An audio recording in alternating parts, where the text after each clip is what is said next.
आता माझ्या भावा अंतराय नको देवा, आले भागाते करीतो तुझे नाम उच्चारितो। दृढ माझे मन पायी ठेवावे बांधून, आले भागाते करीतो तुझे नाम उच्चारितो। तुका म्हणे वाटे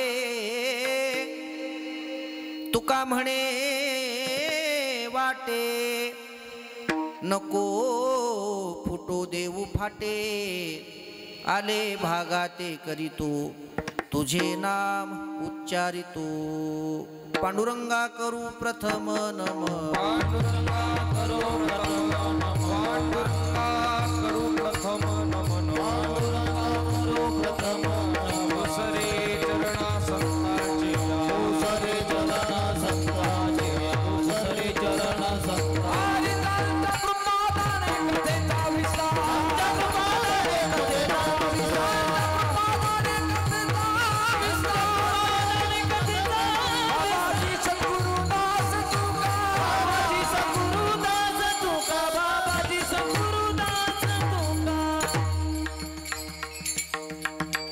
आता नमुरंग भूमिका कीर्तनी उभे होती लोका, टाळ मृदंग श्रुती देखा तया माझे नमन दंडवत।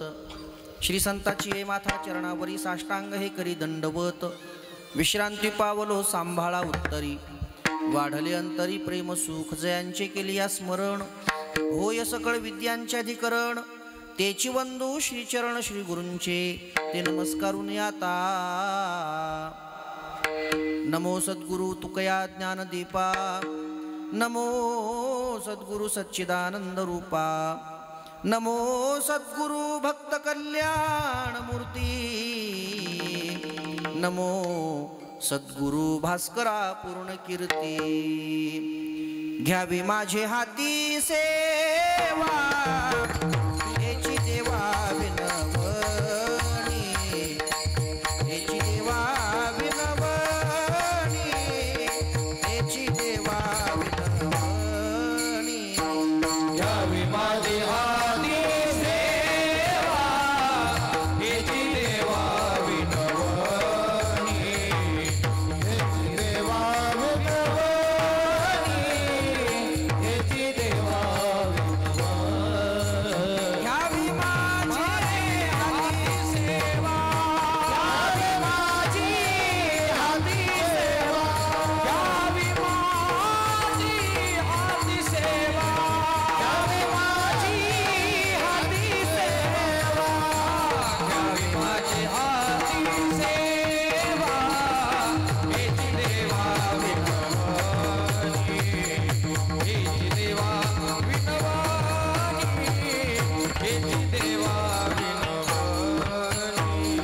घ्यावी माझी हाती सेवा, याची देवा विनवणी, याची देवा विनवणी, याची देवा विनवणी। नमो ज्ञानेश्वरा, नमो ज्ञानेश्वरा, नमो ज्ञानेश्वरा, नमो ज्ञानेश्वरा, नमो ज्ञानेश्वरा, नमो ज्ञानेश्वरा, नमो ज्ञानेश्वरा, नमो ज्ञानेश्वरा। निवृत्ती उदारा सोपादेवा, निवृत्ती उदारा सोपादेवा, निवृत्ती उदारा सोपादेवा, निवृत्ती उदारा सोपादेवा। बाबाई नमो त्रिभुवन पावनी, आद्यत्रय जननी देवाची। मुक्ताबाई नमो त्रिभुवन पावनी, आद्यत्रय जननी देवाची। शरण शरण हनुमंता, तुम्हारो रामदूता, काय भक्तीच्या त्या वाटा, मज गावाव्या सुभटा। शरण शरण हनुमंता, तुम्हारो वरदुता, काय भक्तीचा वाटा, मज गावाव्या सुभटा।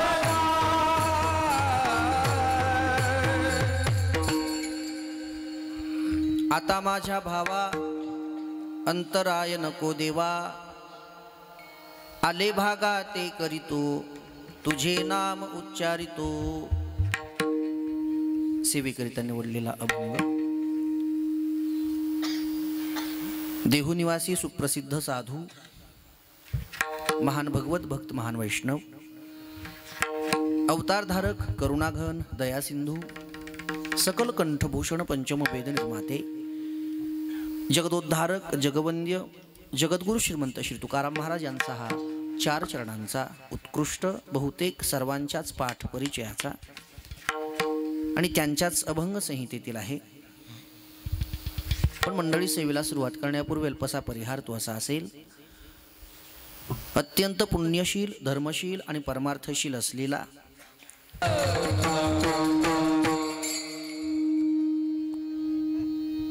अत्यंत पुण्यशील आणि धर्मशील असलेला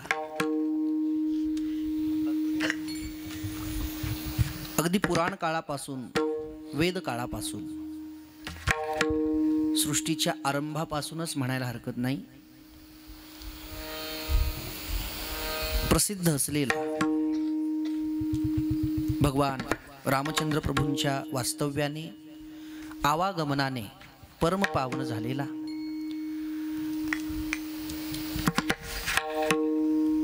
विश्वगुरु श्रीमन निवृत्तीनाथांच्या समाधीने परमपावन झालेला, माई गोदावरीच्या प्रवाहाने प्रतिष्ठित असलेला हा नाशिक जिल्हा. आणि याच नाशिक जिल्ह्यामध्ये अत्यंत परमपावन आणि परमपुनीत असलेली, गुण्यागोविंदानं नांदणारी, देखणी आणि टुमदार अशी ही भुत्याने नगरी.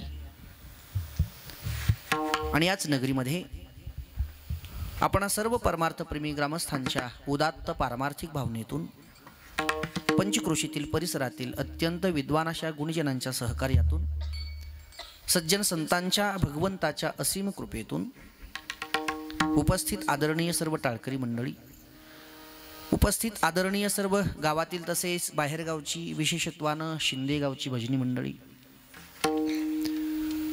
उपस्थित आदरणीय सर्व ज्ञात अज्ञात कीर्तनकार, प्रवचनकार, भागवतकार, रामायणकार, संतकथाकार, उपस्थित आदरणीय सर्व विणेकरी, पहारेकरी, सेवेकरी, उपस्थित आदरणीय सर्व भालदार, चोपदार, उपस्थित आदरणीय सर्व आयोजक, संयोजक, मार्गदर्शक, कार्यवाहक, व्यवस्थापक, व्यासपीठ चालक, स्पीकर आणि सिस्टीमचे मालक,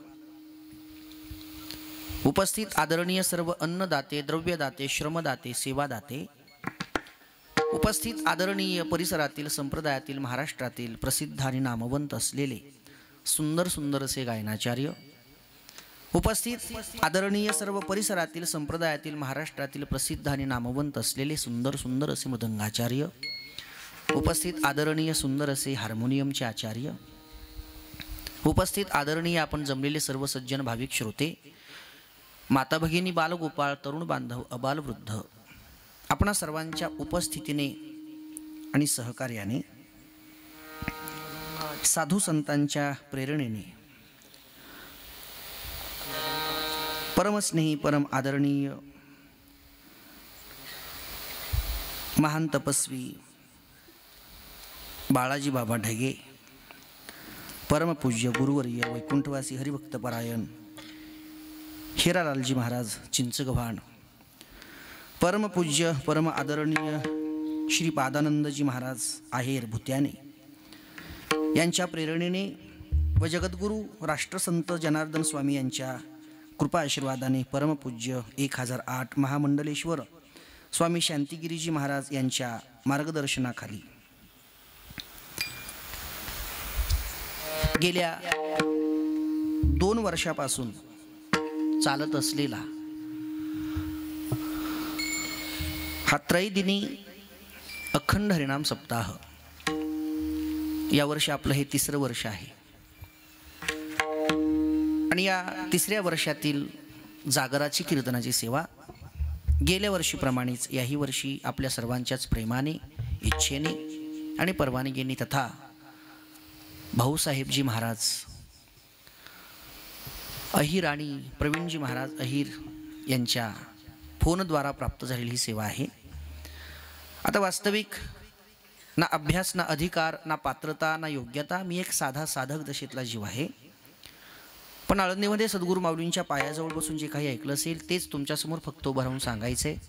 याचंच नाव कीर्तन असेल. म्हणून बोलण्याच्या ओघात एखादा शब्द चुकीचा जाईल, कठोर जाईल, अपशब्द जाईल. मला आपलाच समजून क्षमा करा. विठ्ठल विठ्ठल विठ्ठल विठ्ठल विठ्ठल विठ्ठल विठ्ठल. गेल्या वर्षी असं इकडं तोंड करून होता का कार्यक्रम? आहे ना? मंडप एवढाच होता का?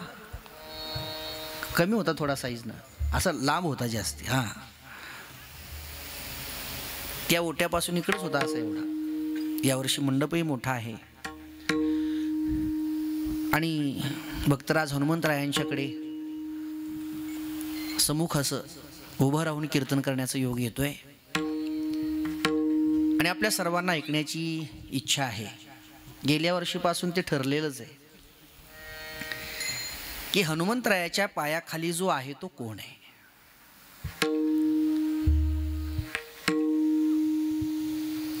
गेल्या वर्षी माहिती होतं, पण बहुतेक ते कीर्तन झाल्यावर तुम्ही विचारलं.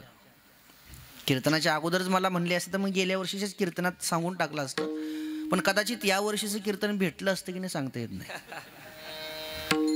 पण ते गेल्या वर्षी कीर्तन झाल्यानंतर मग तुम्ही विचारलं, त्याही वेळेस मला माहिती होतं. पण म्हटलं आता पुढच्या वर्षी बोलवल्यावर सांगतो. आणि यावर्षी सांगणारच आहे. पण शेवटी विठ्ठल विठ्ठल विठ्ठल विठ्ठल विठ्ठल विठ्ठल. अगोदर जगद्गुरू तुकोबारायांच्या सेवेसाठी घेतलेल्या या अभंगाचं थोडंसं चिंतन करू आणि शेवटी तो प्रसंग सांगून मग सेवा पूर्ण करू. आत्ताच सांगितलं तर परत तुमच्या डोक्यातलं ते निघून जाईल. शेवटी सांगितलं म्हणजे ते अगोदरचं कीर्तन विसरलं तरी चालेल. समजा परत या अभंगावर तुम्ही कुणाचं तरी कीर्तन ऐकू शकाल, पण ते एकदा डोक्यात राहिलं. आणि आपलं ग्रामदैवत आहे, आपलं आराध्य दैवत आहे, आणि त्याच्याबद्दलची एवढीशी माहिती आपल्या डोक्यात असली पाहिजे. चला, आज जागराचा दिवस आहे आणि संत परंपरेला अनुसरून जगद्गुरू तुकोबारायांच्या मागणीपर प्रकरणातील अभंगावर चिंतन करण्याचा प्रयत्न करू.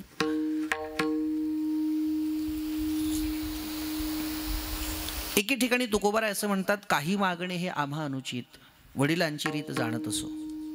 एकीकडे तुकोबारायांनीच म्हणावं काही मागू नये किंवा आम्ही काही मागत नाही. आमची ती परंपरा नाही आणि जी आमची परंपरा नाही ती आम्ही करणार नाही. तुका म्हणे तुझी नलगे धसोडी, एक सुतळीचा तोडा सुद्धा आम्हाला तुझा लागत नाही. आम्ही तुझ्याकडे काही मागणार नाही. आणि हेच तुकोबाराय की जे गाथ्यामध्ये अनेक ठिकाणी असं बोलताना दिसतात की काही मागू नये, काही मागू नये, काही मागू नये. आणि तेच तुकोबाराय देवाकडे मागतात. आणि गाथ्यामध्ये तुकोबारायांच्या मागणीचं एक स्वतंत्र प्रकरण आहे. कितीतरी अभंग आहेत की ज्या अभंगामध्ये तुकोबारायांनी देवाकडे मागितलंय. मी असं कसं जमतं? तुम्हीच म्हणायचं मागू नये, तुम्हीच मागायचं, असं कसं जमतं? याला शास्त्रामध्ये व्याघात दोष म्हणतात. आपल्याच बोलण्याचं आपण खंडन करणं हा व्याघात दोष आहे. एखादा भिकारी सिग्नलला बसून भीक मागतोय, चांगला धडधाकट आहे, पण सिग्नलला बसून भीक मागतोय. एका माणसाने त्याला 5 रुपये दिले आणि विचारलं, अरे चांगला धडधाकट दिसतोयस आणि भीक मागतोयस, कामधंदा कर, कष्ट कर, भीक मागून काय जगतोस वेड्यासारखं? असं भीक मागण्यासारखं तुझ्याकडे काय व्यंग आहे? तुझे हात चांगले दिसत आहेत, पाय चांगले दिसत आहेत, तुझी तब्येत चांगली दिसते, भीक काय म्हणून मागतोयस? तो म्हणाला मला बोलता येत नाही म्हणून भीक मागतोय. कळलं नाही बहुतेक? कळलं? तो म्हणाला मला बोलता येत नाही, मी मुका आहे म्हणून भीक मागतोय. आता हा व्याघात दोष आहे ना. तो स्वतः आपल्या तोंडाने सांगतोय मी मुका आहे म्हणून भीक मागतोय. आता तो जर मुका असेल तर तो हे तोंडाने कसं काय सांगू शकतो? मग आणि जर तो तोंडाने सांगत असेल तर तो मुका कसा काय? मग याला व्याघात दोष म्हणावं. एक गोष्ट सांगतो ऐका. एक म्हातारी होती. कोण होती? म्हातारी. एक म्हातारी होती आणि ती लहानपणीच मेली. होती कोण? म्हातारीण. कधी मेली? लहानपणी. याला काय म्हणायचं? व्याघात. जर लहानपणी मेली तर म्हातारी कशी होती? आणि जर म्हातारी होती तर लहानपणी कशी मेली? मग हा व्याघात दोष आहे. आपल्याच बोलण्याचं आपणच खंडन करणं, या दोषाचं नाव व्याघात. मग तुकोबारायांच्याकडे हा दोष जात नाही का? जे तुकोबाराय म्हणतात काही मागणे हे आम्हा अनुचित, तेच तुकोबाराय म्हणतात हेची दान देगा देवा. मग हा व्याघात दोष नाही का? हा व्याघात दोष लागत नाही तुकोबारायांना. कारण तुकोबारायांचा काही मागणे हे आम्हा अनुचित म्हणण्यामागचा जो भाव आहे तो भाव आपण समजून घेतला पाहिजे. तुकोबाराय देवाकडे म्हणतात काही मागू नका, पण ते काय मागू नका? काहीच मागू नका असं नाही ना. काही मागणे हे, काहीच मागणे हे असं नाही. काही मागणे हे आम्हा अनुचित. काही गोष्टी देवा तुमच्याकडे मागणं हे आमच्यासाठी अनुचित आहे, पण काही गोष्टी तुमच्याकडे आम्ही मागितल्याच पाहिजेत. विठ्ठल विठ्ठल.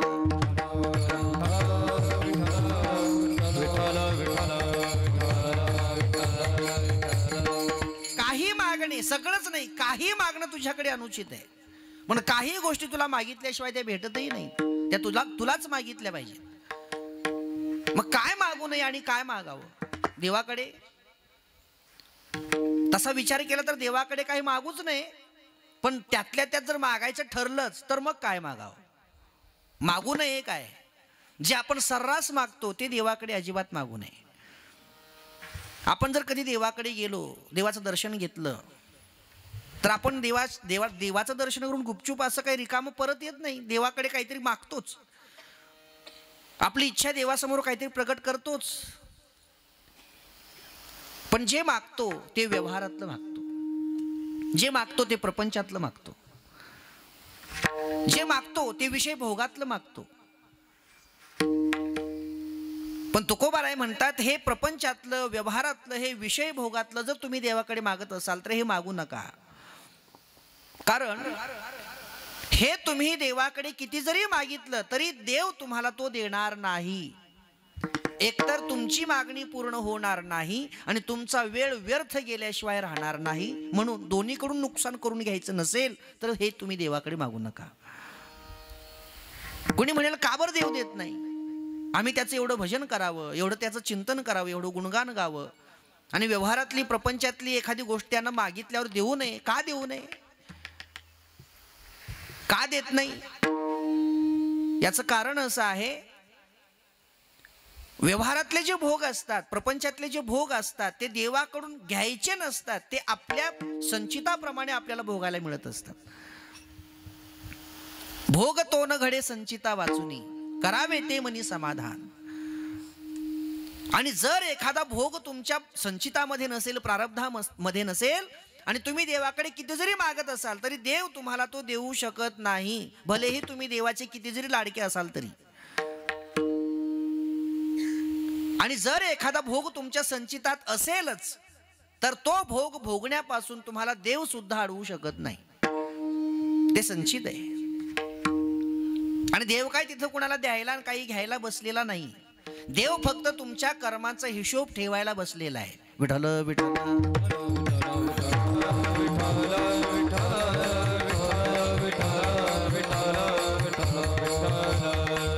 पण जसं तुमचं प्रारब्ध असेल त्याप्रमाणेच तुम्हाला तुमचे भोग मिळतील. आणि देवाचा स्वभाव आहे, देव कधीच कुणाच्या प्रारब्धात कसलीच ढवळाढवळ करत नाही. हे लक्षात घ्या. जसं तुझं प्रारब्ध असेल तसंच तुला जगावं लागेल. जर एखादा भोग तुझ्या प्रारब्धातच नसेल तर देव कुठून देणार आहे? नाही देऊ शकत. मला सांगा, तुमचा सासरा मोठ्या बँकेचा कॅशियर आहे, बँक मोठी आहे, नॅशनलाइज आहे, आणि त्या मोठ्या बँकेचा तुमचा सासरा कॅशियर आहे. तुम्ही त्याची एकुलते एक लाडके जावई आहात. तुम्हाला अचानक पैशाची गरज पडली म्हणून तुम्ही तिथंच सासऱ्याच्या बँकेमध्ये गेला. खरखर 50,000 रुपयाची लिस्ट भरली. ती काय म्हणतात त्याला, स्लिप, विड्रॉल स्लिप 50,000 रुपयाची भरली. आणि ते सासऱ्याचे त्या खिडकीतून सरकवले आणि सांगितलं बाकीच्यांचे पैसे नंतर द्या, पण मला थोडं अर्जंट काम पडले, माझे पैसे मला अगोदर द्या. आणि मग शेवटी जावाईच होता, जावायचं काम अगोदर करणं हे सासऱ्याचं कर्तव्यच होतं.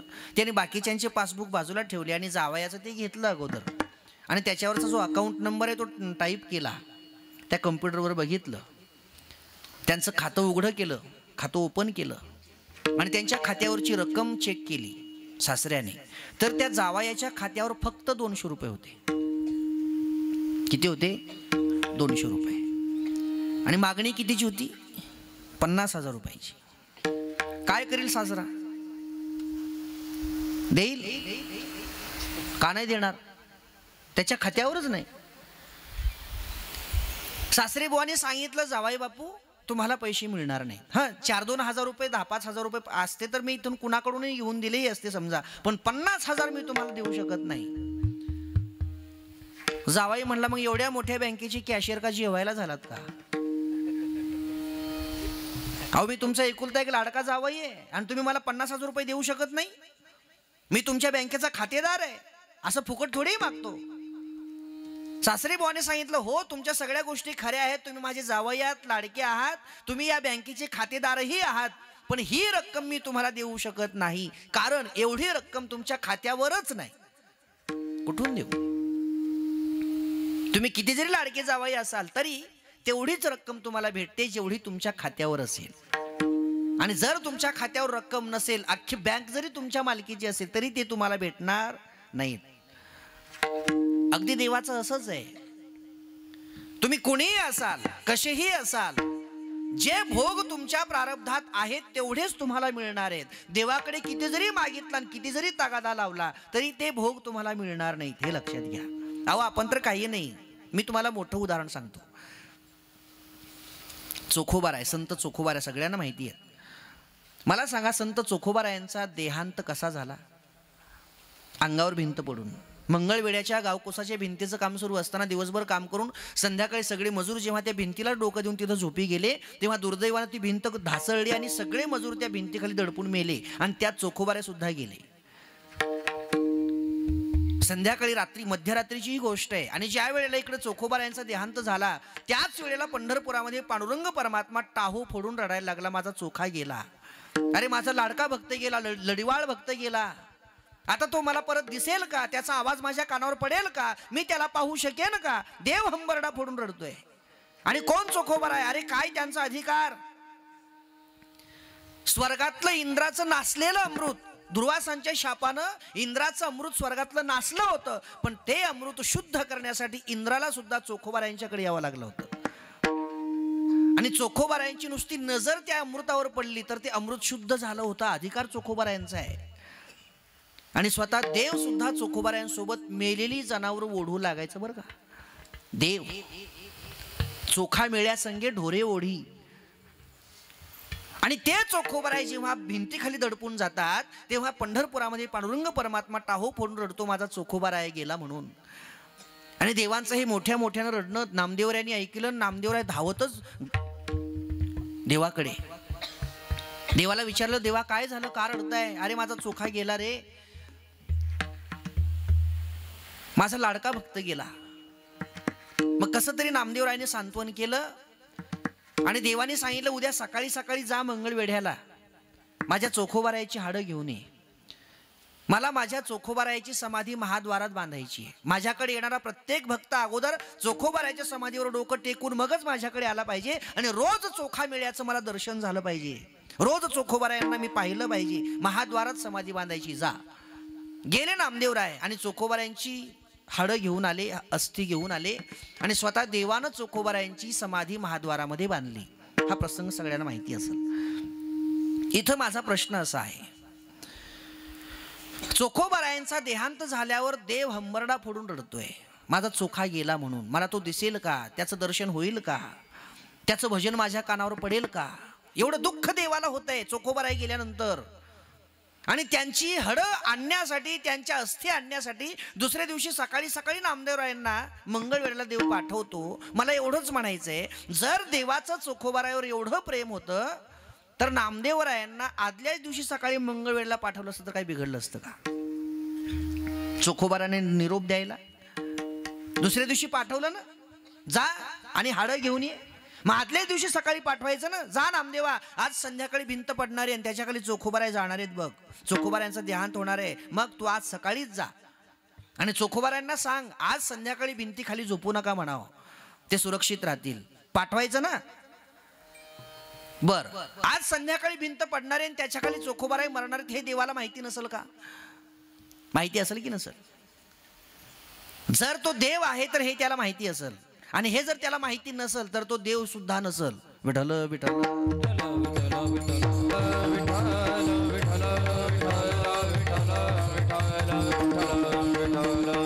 अरे पण तो देव आहेच आणि हे त्याला सगळं माहिती होतं. न सांगता तुम्हा कळू येते अंतर. मग का नाही सावध केलं? आदल्या दिवशी सकाळीच नामदेवरायांना का नाही पाठवलं?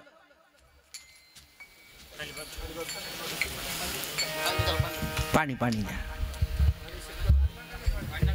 थोडंसं चेहऱ्यावर मारा थोडंसं.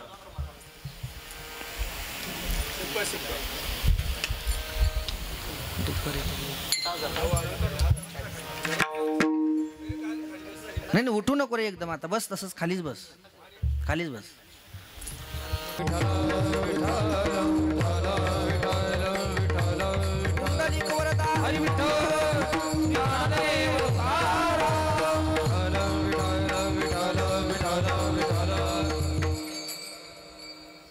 का नाही देवाने सावध केलं चोखोबारायांना?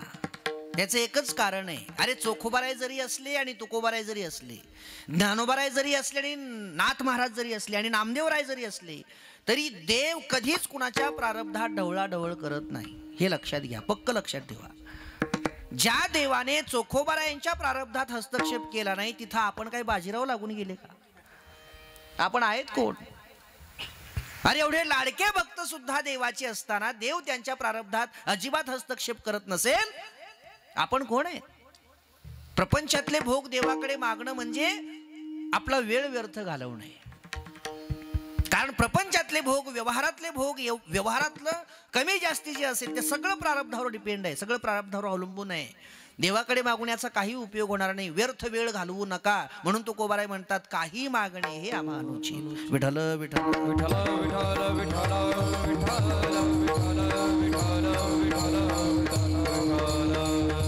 मग काय मागावं देवाकडे? व्यवहारातले भोग मागू नयेत.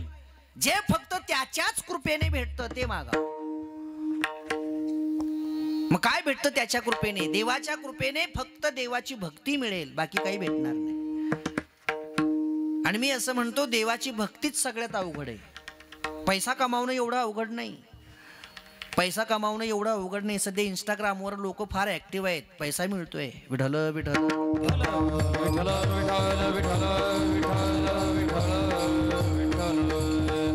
होड लागली, लोकांची शर्यत लागली. तू जास्ती कपडे काढतो का मी? विठ्ठल विठ्ठल.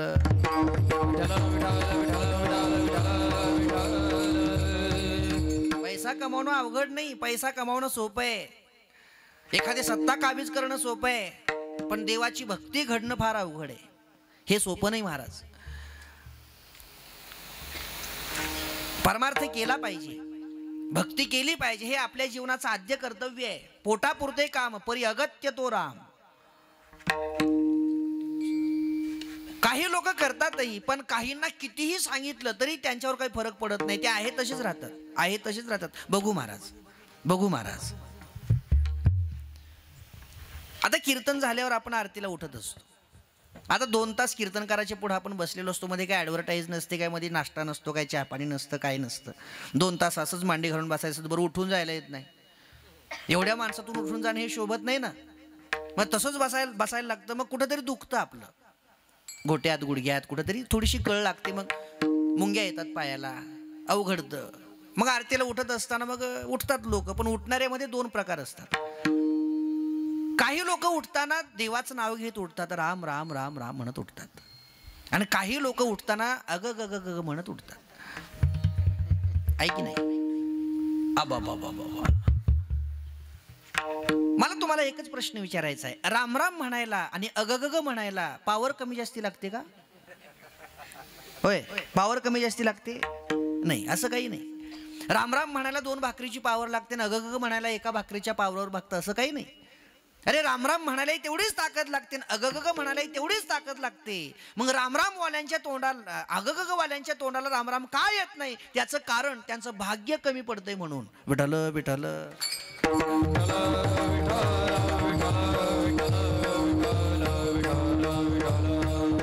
अनंत जन्माचे सुकृत पदरी अनंत जन्माचे सुकृत पदरी अनंत जन्माचे सुकृत पदरी अनंत जन्माचे सुकृत पदरी त्याचे मुखी हरी बैठा होय त्याचे मुखी हरी बैठा होय त्याचे मुखी हरी बैठा त्याचे मुखी हरी बैठा हरी मुखी गाता हरपली चिंता हरी मुखी गाता हरपली चिंता हरी मुखी गाता हरपली चिंता हरी मुखी गाता हरपली चिंता हरी मुखी गाता हरपली चिंता हरी मुखी गाता हरपली चिंता हरी मुखी गाता हरपली चिंता हरी मुखी गाता हरपली चिंता. अनंत जन्माचे सुकृत पदरी त्याचे मुखी हरी पैठा होय. अरे अनेक जन्माचं पुण्य लागतं ते. बहुत सुकृताची जोडी बहुत सुकृताची जोडी बहुत सुकृताची जोडी बहुत सुकृताची जोडी बहुत सुकृताची जोडी बहुत सुकृताची जोडी बहुत सुकृताची जोडी बहुत सुकृताची जोडी हा बहुत सुकृताची जोडी म्हणून विठाली आवडी तो हा विठ्ठल परवा तो हा विठ्ठल परवा तो हा विठ्ठल परवा बहुत सुकृताची जोडी म्हणून विठाली आवडी तो हा विठ्ठल परवा तो हा विठ्ठल परवा तो हा विठ्ठल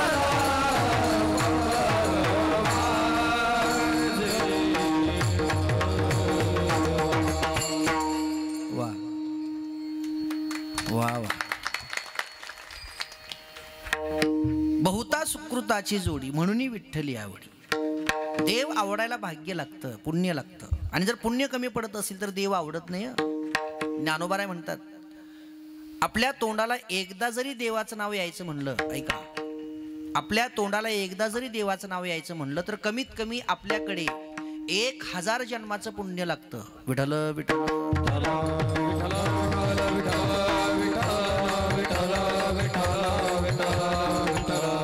ज्ञानोबारायांची ओवी देतो. ज्ञानोबाराय म्हणतात जयाची वाचे पुढा भोजे नाम नाचत असे माझे जे जन्म सहस्री ओळगी जे एक वेळ मुखासी आवया.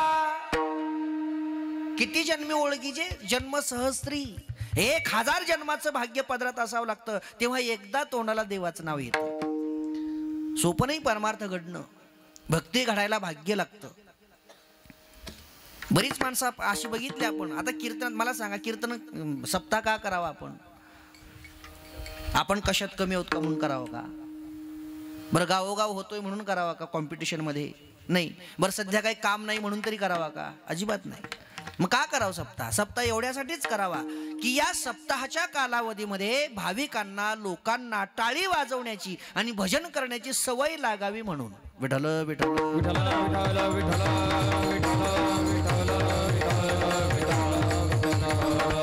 कारण या दोन सवयी लागण्याचं एवढंच एक ठिकाण आहे ना. घरी तुम्ही काही टाळी वाजून भजन करायचा अभ्यास करता का? नाही ना. काही संबंधच येत नाही घरी टाळी वाजून भजन करायचा. घरचा वेळ तर सगळ्या भांडणातच चाललाय. टाळी कधी वाजवून भजन कधी करावं ही सवय लागावी. यातला आनंद काय आहे हे कळावं. यातली गोडी अंतःकरणामध्ये निर्माण व्हावी म्हणून सप्ताह असतो.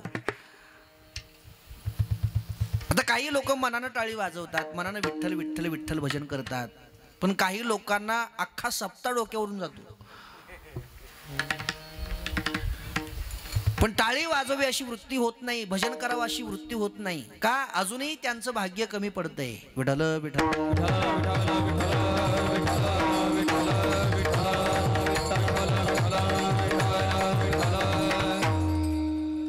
नामासी विनमुख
हे कळणाऱ्यांना जर कळालं का लय गोड वाटतं बरं का. हे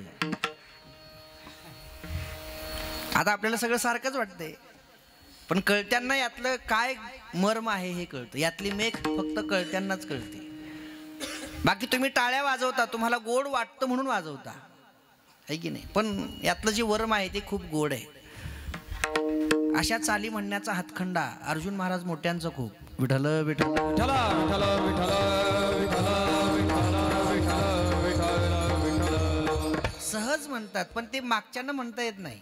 आपल्याला ते सहज वाटतं. ते म्हणत असताना वाटतं की हा येते आपल्याला, पण त्यांचं म्हणणं बंद झालं की कुठून धरावं तेच कळत नाही. ज्ञानोबाराय बोलतात, हरी विने जन्म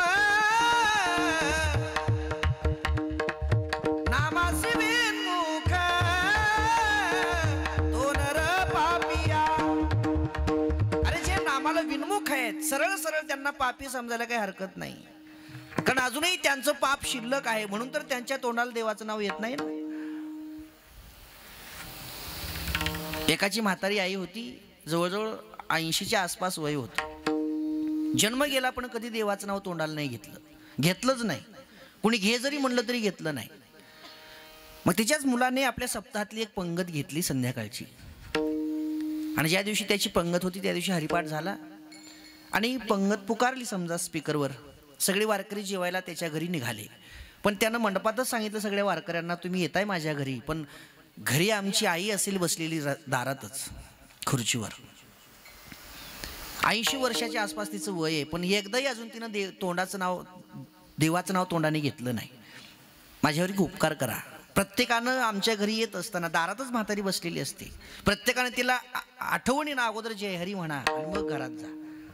कमीत कमी तुम्हा एवढ्या वारकऱ्यांच्या मध्ये एकाच्या तरी निमित्तानं तिच्या तोंडाला जय हरी येईल एवढं करा. वारकरी म्हणले काही हरकत नाही, दे जय हरी घालायला काय अडचण नाही, आम्ही घालू. गेले सगळे वारकरी तिच्या घरी जेवायला. दारातच होती म्हातारी खुर्ची टाकून बसलेली. प्रत्येक वारकऱ्यानं तिच्या जवळ जायचं आणि म्हणायचं, आई साहेब जय हरी, आलो बरं का जेवायला, आई साहेब जय हरी. आणि मुलगा साईडलाच थांबलेला. त्याला वाटायचं तर वारकऱ्याने जय हरी घातल्यावर ही म्हातारी बी जय हरी म्हणील. पण म्हातारी अशी होती, वारकऱ्याने जय हरी म्हणलं की म्हातारी म्हणायची वेलकम बजा, जय हरी हा वेलकम बजा. जय हरी नाही म्हणली म्हातारी. अख्खे वारकरी जय हरी घालून तिला जेवायला गेले घरात, पण म्हातारी एकालाही जय हरी म्हणली नाही. पोरग म्हणलं काय माय आहे, एकाच्या तरी निमित्तानं जय हरी म्हणील वाटलं, पण एकाच्या निमित्तानं जय हरी म्हणली नाही. झाले वारकरी जेवून हात धुवून निघाले. पोराने हळूच सांगितलं, तर जाताना फक्त एवढं म्हणा, येतो बरं का आजी, रामकृष्ण हरी, येतो परत रामकृष्ण हरी. कमीत कमी एकाची तरी निमित्तानं तर रामकृष्ण हरी म्हणील म्हातारी. त्या पोराला वाटलं. वारकरी म्हणले काय हरकत नाही, येताना जसा जय हरी घातला तसा जाताना रामकृष्ण हरी घालून जाऊ, काय अडचण आहे. मग प्रत्येक वारकऱ्यानं जाताना त्या म्हातारीजवळ जायचं आणि म्हातारीला म्हणायचं, आई साहेब जेवण फार सुंदर झालं बरं का, येतो पुन्हा रामकृष्ण हरी. पोरग बाजूलाच थांबलेलं. त्याला वाटायचं आता तरी म्हणील म्हातारी रामकृष्ण हरी, आता तरी म्हणील म्हातारी रामकृष्ण हरी. पण म्हातारी अशी होती, शांताबाईच्या पुढची म्हातारी होती ती.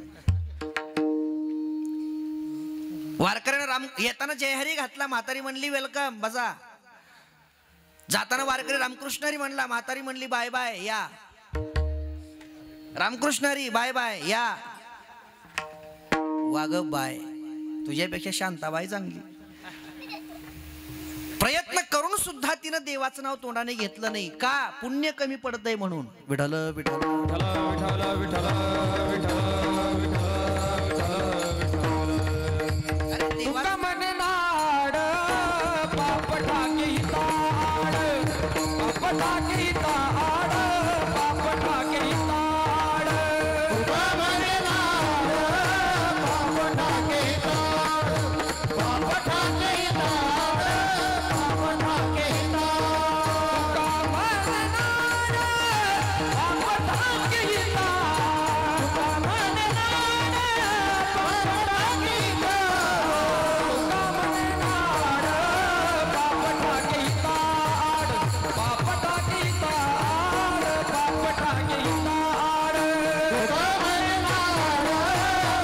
टाकी ताड, पाप टाकी ताड, पाप टाकी ताड.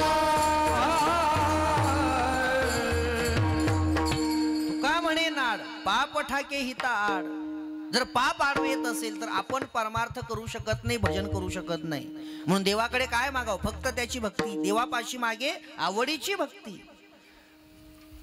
तुमचं पुण्य जरी कमी पडत असेल, तुमचं पाप जरी जास्त असेल, तरी देवाची जर कृपा झाली की मग तुम्ही भक्तीकडे येऊ शकाल, तुम्ही परमार्थ करू शकाल. देवाच्या कृपेने फक्त एवढं शक्य होतं. बाकी व्यवहारातले भोग तर तुमच्या प्रारब्धानुसार तुम्हाला भेटणारच आहेत. मग तुकोबाराय हे म्हणतात, आम्ही देवाकडे व्यवहारातलं काही मागत नाही. तुम्ही तुकोबारायांची मागणीचे सगळे अभंग बघा. तुकोबारायांनी आपल्या मागणीच्या अभंगामध्ये भक्तीशिवाय दुसरं काहीच मागितलं नाही. हेची दान देगा देवा, तुझा विसर न व्हावा. हेची व्हावी माझी आस, जन्मोजन्मी तुझा दास. हेच सुख पुढती मागतो आगळे, आनंदाची फळे सेवादान. सगळे अभंग बघा तुम्ही. भक्तीशिवाय दुसरं काही नाही मागितलं. पण मागणीचे दोन प्रकार असतात. ऐका, एक मागणी असते ती योगाची आणि एक मागणी असते ती क्षेमाची.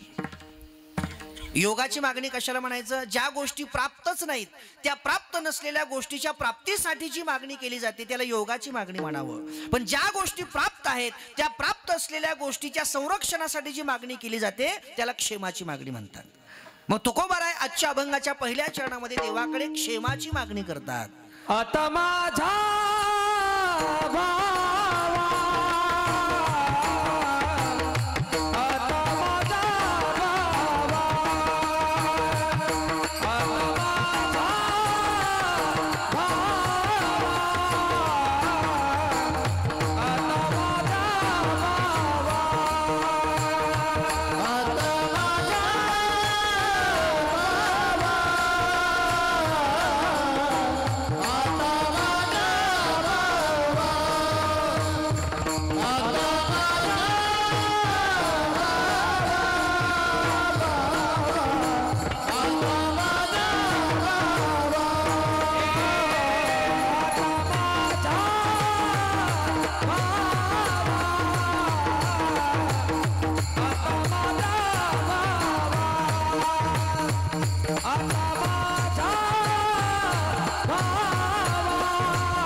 माझ्या अंतःकरणामध्ये जो भाव तुझ्याबद्दल उत्पन्न झालाय, जो निर्माण झालाय, तो आता कमी होऊ देऊ नको.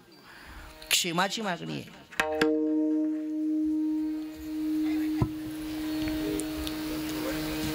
चोपदार आले चोपदार आले. काय काय कामाबद्दल अंतःकरणामध्ये भाव निर्माण होत नाही, भक्ती जागत नाही. आता ती जागी झाली. ऐका, चांगल्या कामाला प्रतिबंध खूप असतात. आणि या कलियुगातला जर काळ असा विचित्र आहे, कलियुगामध्ये लोक चांगलं दूर ठेवतात आणि वाईट जवळ करायचा प्रयत्न करतात. लटिक येते रुचे साच कोणाही न पचे, ऐसा माजल्याचा गुण. तुकोबाराय बोलतात, ऐसा माजल्याचा गुण. माजलेलं कुणाला म्हणावं? ज्याला खरं पटत नाही, खोटं सुटत नाही त्याला. विठ्ठल विठ्ठल विठ्ठल विठ्ठल विठ्ठल. अरे परमार्थ केला पाहिजे, भक्ती केली पाहिजे, देवाचं चिंतन केलं पाहिजे. शास्त्र आणि संत ओरडू ओरडू सांगतात. किती सांगू तरी नाही कधी बटकीचे. एवढं ओरडून एवढं तळमळीनं सांगतात, पण तरी लोक इकडं वळत नाहीत. याचं पहिलं कारण असं आहे, याचा पहिला प्रतिबंध असा आहे, ऐका, आपल्या अंतःकरणावर पडलेला काळाचा प्रभाव. हे पहिलं प्रतिबंध आहे. कारण आपण ज्या काळात जगतोय ना, तो काळ वर्तमानाचा नाही. वर्तमान भूत भविष्य हा काळ इथं घेऊ नका. आपण ज्या काळात जगतोय तो काळ कलीचा आहे. विठ्ठल विठ्ठल विठ्ठल विठ्ठल.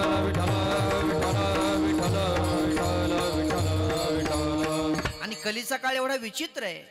ऐका, कलीचे महिमान असत्याची झाले जन, बापा देवी अनुदान करीती नसताने. ऐका, कलीचे महिमान असी झाले जन, बापा देवी अनुदान.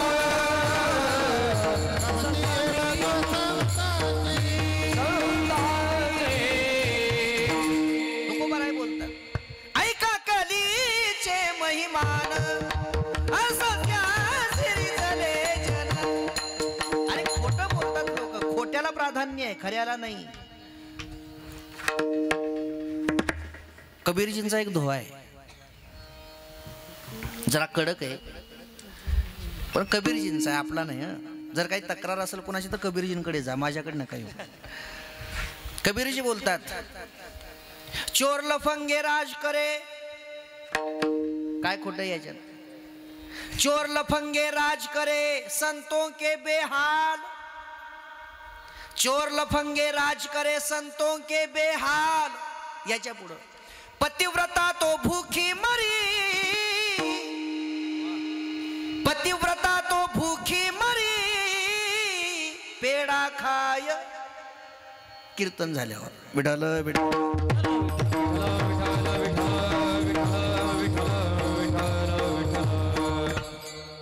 कीर्तन झाल्यावर तो शब्द मला विचारा, मी सांगतो.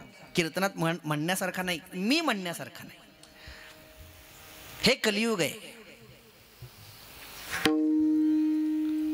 लॉकडाऊनच्या आदल्याच वर्षी, बहुतेक 19ला लॉकडाऊन पडलं ना, 20ला का?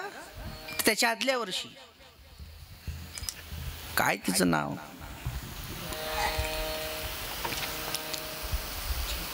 विठ्ठल विठ्ठल विठ्ठल विठ्ठल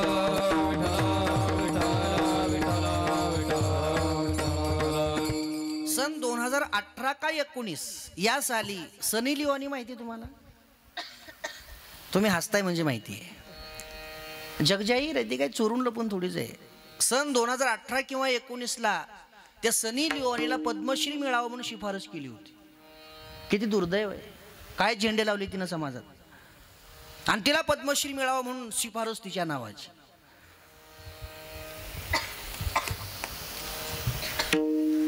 आणि अनाथांची माय असणाऱ्या सिंधुताई सपकाळांना अरे मरण्याच्या अगोदर काही दिवसांनी पद्मश्री मिळाला. जन्मभर नाही, मरण्याच्या अगोदर काही दिवसापूर्वी. खेदाने म्हणून गेल्या त्या माई, खेदाने म्हणून गेल्या. अरे या जगामध्ये, या भारतामध्ये, या महाराष्ट्रामध्ये मोठं व्हायचं असेल तर मरावं लागतं. विठ्ठल विठ्ठल विठ्ठल विठ्ठल विठ्ठल जिवंत आहे तोपर्यंत चांगल्या माणसांचा मोठेपणा या समाजाला कळत नाही. मोठ्यांचा मोठेपणा कळण्यासाठी त्या मोठ्यांना आधी मारावं लागतं, खपावं लागतं आणि मग या समाजाला कळतात की ते मोठे होते. हे दुर्दैव आहे, कलीचा प्रभाव आहे. मला सांग आता, असं गाव आपलं किती लोकसंख्या आहे टोटल गावची? 1800. 1800. हे किती असतील अंदाजे?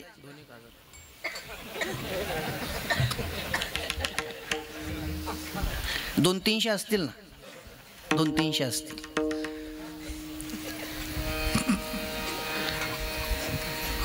पंगत रस्त्यावरच होती येताना. मी येताना बघून आलो पंगत. कमीत कमी 200 मोटरसायकली असतील रस्त्याला, 200 मोटरसायकली, आणि प्रत्येक मोटरसायकलवर 3-3 माणसं होती. बाकी चलत गेलेले तर वेगळेच, असू द्या, काही अडचण नाही. 1800 लोकसंख्या असलेलं गाव आहे. मला काही टीका नाही करायची, मला फक्त वस्तुस्थितीचं निदर्शनास आणून द्यायचं आहे. 1500 लोक नाहीत आले अजून, घरी आहेत. चला, हे 200-300 लोक आहेत. मला एक सांगा, सध्याच्या काळाचा विचार करून, सध्याच्या परिस्थितीचा विचार करून, जर इथंच गौतमी पाटलाचा कार्यक्रम असता तर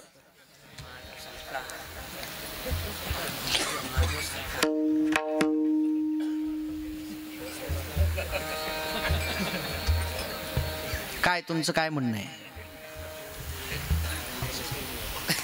200-300 घरी राहिले असते, 1500 इकडे आले असते. ही वस्तुस्थिती आहे ना हो, ही वस्तुस्थिती आहे. असं का होतं हे? याचं एकच कारण आहे, कलीचा प्रभाव आहे. विठ्ठल विठ्ठल विठ्ठल विठ्ठल विठ्ठल विठ्ठल विठ्ठल विठ्ठल विठ्ठल देव धर्म सांगी पडले सकळ रे, देव धर्म सांगी पडले सकळ, विषयी गोंधळ गाजत असे, विषयी गोंधळ गाजत असे.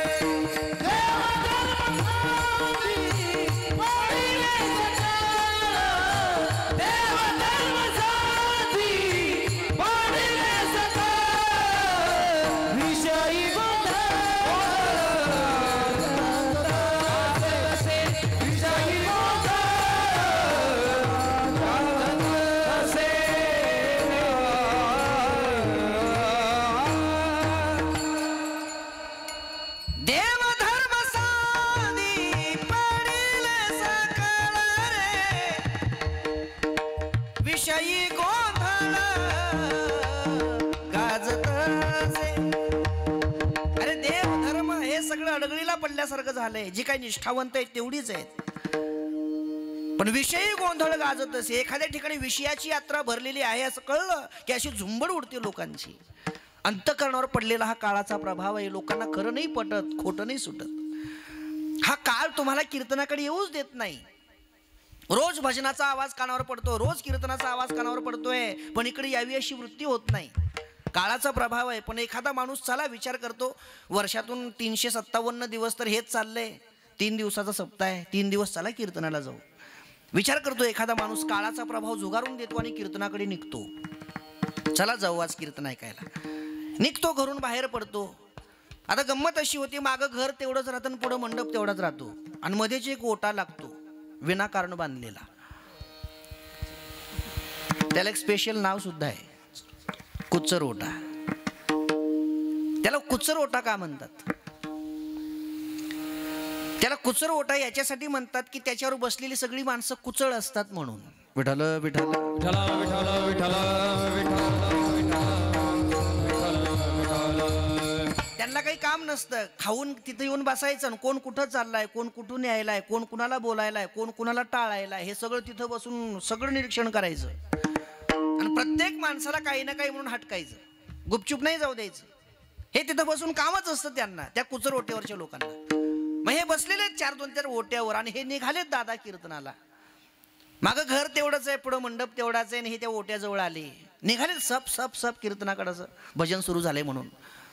मग त्या कुचरवटेवरच्या एकानं त्याला बघितलं दादांना आणि विचारलं, दादा कुठं? या वेळेला कधीच बाहेर निघत नाही, तर आज कसं काय निघाली बाबा, कुठं चालले? दादा म्हणे जरा कीर्तनाला जावं म्हणतोय. बरं बरं जा, असं नाही म्हणत. मग आता तेवढंच राहिले म्हणा की, जा म्हणत नाहीत, आता तेवढंच राहिले म्हणा की. त्या दादांना वाटतं पुढं जाऊ का माघारी जाऊ. हा दुसरा प्रतिबंध आहे का. पहिला प्रतिबंध काळाचा आणि दुसरा प्रतिबंध जगाचा. विठ्ठल विठ्ठल विठ्ठल विठ्ठल विठ्ठल विठ्ठल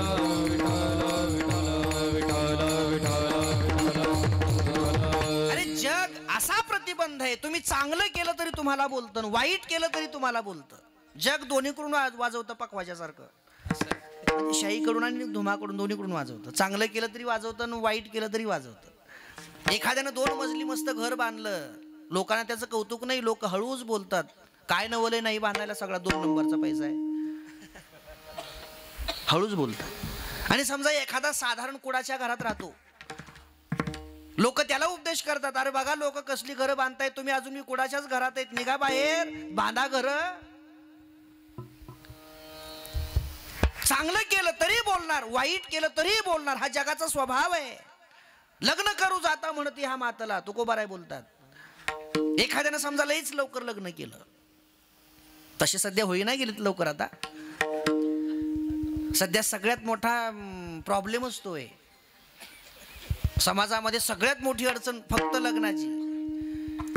40 पर्यंत नवरदेव गेले, 40 पर्यंत बायकाच भेटत नाहीत. असू द्या, पण समजा एखाद्याचं लवकर झालं, लवकर केलंच त्यांनी, समजा त्याच्या प्रयत्नाने कसं तरी नियोजन लावून केलं समजा.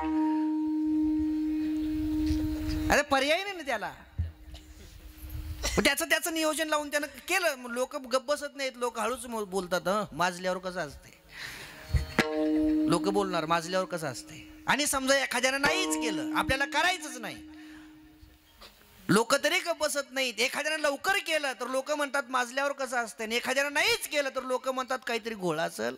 विठ्ठल विठ्ठल विठ्ठल विठ्ठल विठ्ठल विठ्ठल. लग्न करू जाता म्हणती हा मातला, लग्न करू जाता म्हणती हा मातला, लग्न करू जाता म्हणती हा मातला, लग्न करू जाता म्हणती हा मातला. न करिता झालं नपुसक, न करिता झालं नपुसक, न करिता झालं पुसक, न करिता झालं पुसक. अरे लग्न करू जाता म्हणते ह्या मातला. तुकोबारायांचा अभंग आहे बरं का. ऐसा हा लौकिक कदा राखवेना, पतित पावना देवराया. निपुत्रिका म्हणती हा चांडाळ, आणि पातकांचे मूळ पोरवडा. एखाद्याला नाहीच लेकरू झालं, लोक म्हणतात चांडाळ आहे, त्याचं उठल्या उठल्या तोंड बघू नका. आणि एखाद्याला भरपूर झाले तर लोक म्हणतात बघा महाराज काय पाप पिकले, बघा पाप पिकले म्हणतात, पाप. एखाद्याला लवकर लग्न केलं माजलं म्हणतात, नाहीच केलं नपुसक म्हणतात. अरे जग दोन्हीकडून वाजवतो. जग जसं चांगल्यांना बोलतं तसं जग वाईटांनाही बोलतं, कोणालाही सोडलं नाही. लोग कहे मीरा भई रे बावरी, बाप कहे कुल नासी रे, पग घुंगरू घुंगरू बांध कर नाची रे, मैं तो अपने नारायण की हो गई दासी रे. विठ्ठल विठ्ठल विठ्ठल विठ्ठल विठ्ठल विठ्ठल विठ्ठल विठ्ठल विठ्ठल विठ्ठल. लय दुसरा दिला उकळ. कुठून आणला तुम्ही आता? होय कुठून आणला? आत्ता आणला का? असं असं आम्हाला वाटलं नाहीच का काय, पण आहे. विठ्ठल विठ्ठल विठ्ठल विठ्ठल विठ्ठल.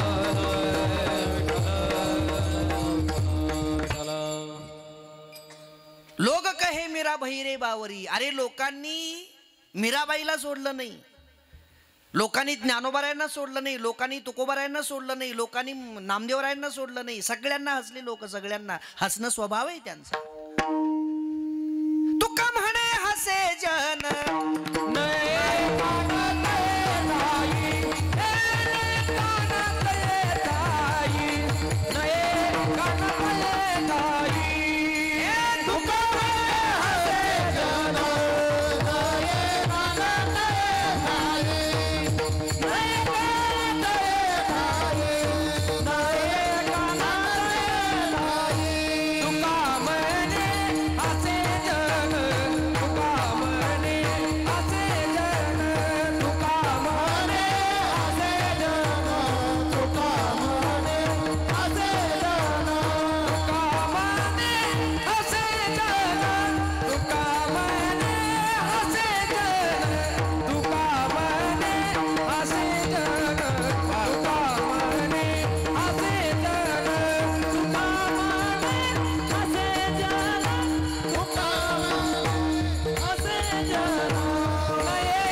आम्हाला शिकवता का आल्यावर तुमच्याकडं?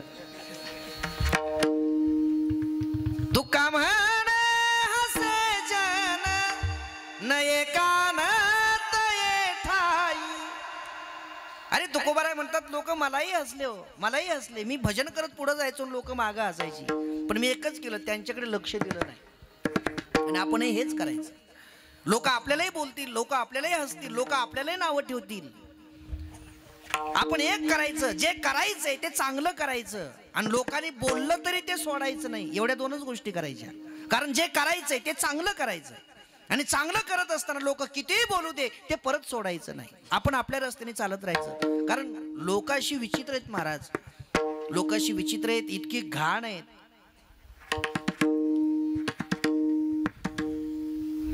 समजा एखाद्या माणसाला आपण पोटभर जेवू घातलं, चपाती, शेवग्याची शेंगाची भाजी, अजून कोशिंबीर, मठ्ठा, मोकळी अशी मेथीची भाजी, काकडी, गुलाबजामुन, श्रीखंड, असं पोटभर त्याला जेवू घातलं. एवढं पोटभर जेवू घातलं, एवढं पोटभर जेवू घातलं, त्यानं आ केलं तरी मधलं दिसायलं. एवढं पोटभर जेवू घातलं. आणि शेवटी त्यानं मग ते झाला, आता बस पाया पडला, तो आता पुरे करतो रे बाबा, पाया पडतो तुझ्या बस कर आता. शेवटी तो वैतागून हात धुतला, पाणी घेतलं, पण त्याला ते ओव्हरफुल झालं. ते ओव्हरफुल झालं आणि एकही मिनिट ते त्याच्या पोटात नाही बसलं. ओव्हरफुल झाल्यावर ते कुठून तरी बाहेर निघतच ना. तो थोडाच घराच्या असा बाहेर गेला, अंगणात गेल्याबरोबर जे त्यानं खाल्लं होतं ते सगळं बाहेर पडलं, असं खाडकणाचं. मला तुम्हाला एवढाच प्रश्न विचारायचा, जे ते आता बाहेर पडलंय ते किती देखणं असतं? मी मुद्दाम विचारतोय बरं का तुम्हाला, किती देखणं असतं ते? नाव सुद्धा काढू वाटत नाही त्याचं. लोक एसटी मध्ये एकमेकांच्या खांद्यावर बसतील, पण ज्या सीटवर कोणी उलटी केली तिकडे बघत सुद्धा नाही. असं अरे बस किती, अरे नको रे बघणार सुद्धा नाही तिकडं. एक जण मला म्हणला, महाराज जर एसटी मध्ये जागा नसेल, रेल्वेत जागा नसेल तर घाई गडबड करायची नाही अजिबात, शांत उभं राहायचं. उगं शांत, याला इकडं तर तिकडं सरक, इथं जागा दे, काहीच बोलायचं नाही, उगं शांत बसायचं. एक 5-6 किलोमीटर एसटी जाऊ द्यायची, समजा रेल्वे एसटी 5-6 किलोमीटर जाऊ द्यायची, शांत बसायचं, कुणालाच काही म्हणायचं नाही, कितीही गर्दी असू द्या. एक 5-6 किलोमीटर जाऊ द्यायची गाडी. आणि एक 5-6 किलोमीटर गाडी गेली की काहीच करायचं नाही, एक हात असा पोटाला लावायचा आणि एक असा तोंडाला, नुसतं एवढंच करा, नुसतं वॉक करा, नुसतं. तुम्हाला झोपून जायसारखी जागा होती.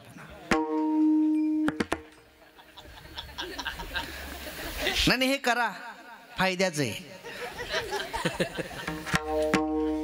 ते उलटी किती घाण असते बरं. ते आपण जे खाल्लेलं असतं तेच बाहेर पडतं, पण आपणच खाल्लेलं जेव्हा आपण पोटातून बाहेर काढतो तेव्हा त्याच्याकडे पाहावं सुद्धा वाटत नाही, नाव सुद्धा घ्यावंच वाटत नाही.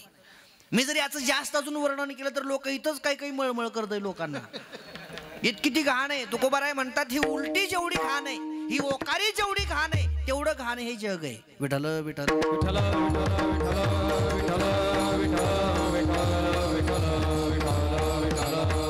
लोक तैसा ओक धरिता धरवेना, लोक तैसा ओक धरवेना, लोक तैसा ओक धरिता धरवेना, लोक तैसा ओक धरिता धरवेना, अभक्ताची रेना संत संग, अभक्ताची रेना संत संग, अभक्ताची रेना संत संग, अभक्ताची रेना संत संग.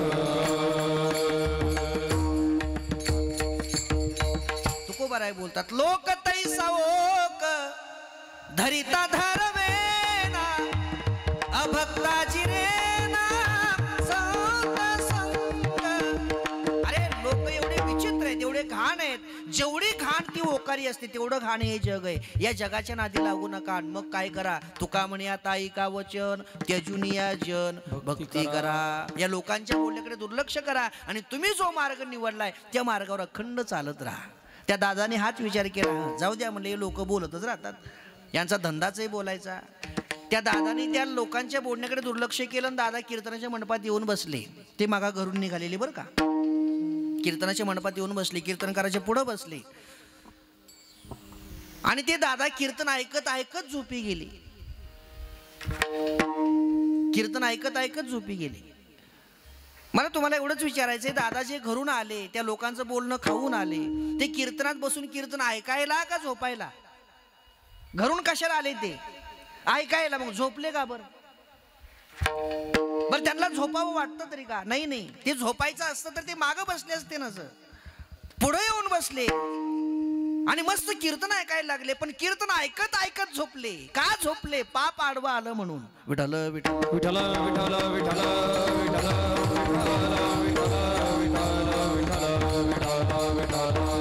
कीर्तनात बसून झोप येण्याला लई काम केलेलं कारणीभूत नसतं, लई जेवण केलेलं कारणीभूत नसतं, लई पाप असलेलं कारणीभूत असतं. विठ्ठल विठ्ठल विठ्ठल विठ्ठल विठ्ठल विठ्ठल विठ्ठल विठ्ठल. मगाचं प्रमाण तुका म्हणे नाड पाप ठाके हिताड. जर तुमचं पाप जास्त असेल, पुण्य कमी पडत असेल तर कीर्तनात बसल्या बसल्या झोप लागते. मग तुम्ही काही काम केलेलं नसू द्या, उगाच साधारण जेवण करून आलेले असू द्या, तरी तुम्हाला झोप येते. बरीच लोक रामकृष्ण हरीला डोळे टाकतात. जय विठ्ठलला उठवा लागतं, उठा झालं वा घरी. पाप जर पाप अधिक असेल, पुण्य कमी पडत असेल तरी सुद्धा आपल्याला परमार्थ घडत नाही.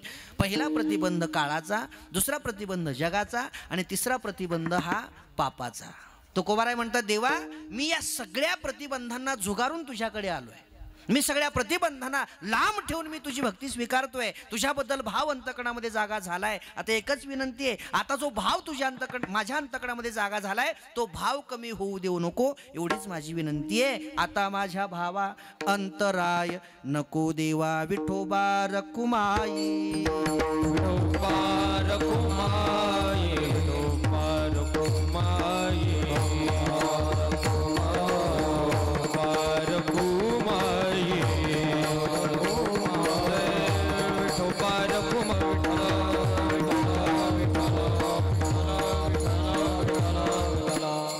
अनुभव आहे. कीर्तन झाले की अशी 4-2 तरी येतातच महाराज माळ घालायची. मी तर सरळ सांगतो बाबा नको घालू, आहे तसा चांगला आहेस, खूप छान, खूप सोन्याहून पिवळा आहेस. सोनं 93,000 रुपये तोळा आहे, तू 95,000 रुपये तोळा आहेस. चांगला आहेस तू, आहे तसा राहा, खूप चांगली गोष्ट आहे.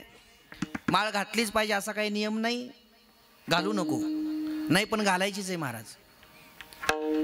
अरे नको घालू, तुझ्या गळ्यात माळ नसल्यामुळं काय तुला घरकुल भेटणार नाही का? असं थोडंच आहे तुझ्या गळ्यात माळ नसल्यामुळे तुला काय अनुदान भेटणार नाही का, असं काही नाही. काही प्रॉब्लेम नाही, माळ नसली तरी काय अडचण नाही, घालू नको, आहे तसा राहा. नाही पण महाराज घालायचीच आहे. घालायचीच आहे का? हो घालायचीच आहे. नक्की? हो नक्की घालायची आहे. खरं? हो खरं घालायची महाराज. मग घालायची तर नीट घाल. विठ्ठल विठ्ठल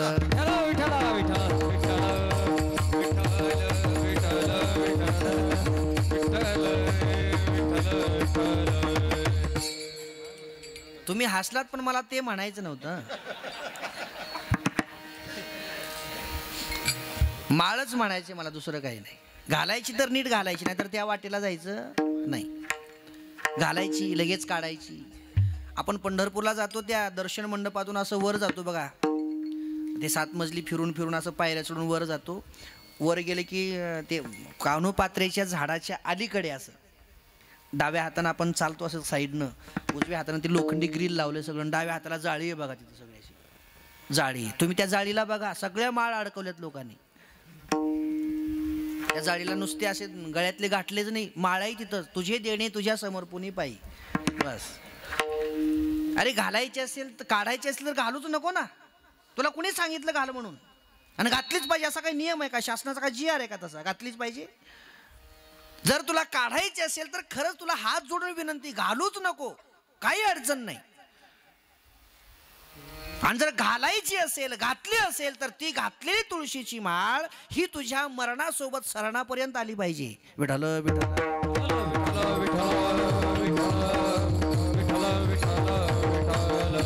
माळ घालायची काढायची, घालायची काढायची पोरखेळ आहे का? हौसनं माळ घालायची नसते. लक्षात घ्या, माळ हौसनं घालायची नाही, माळ जबाबदारीनं घालायची.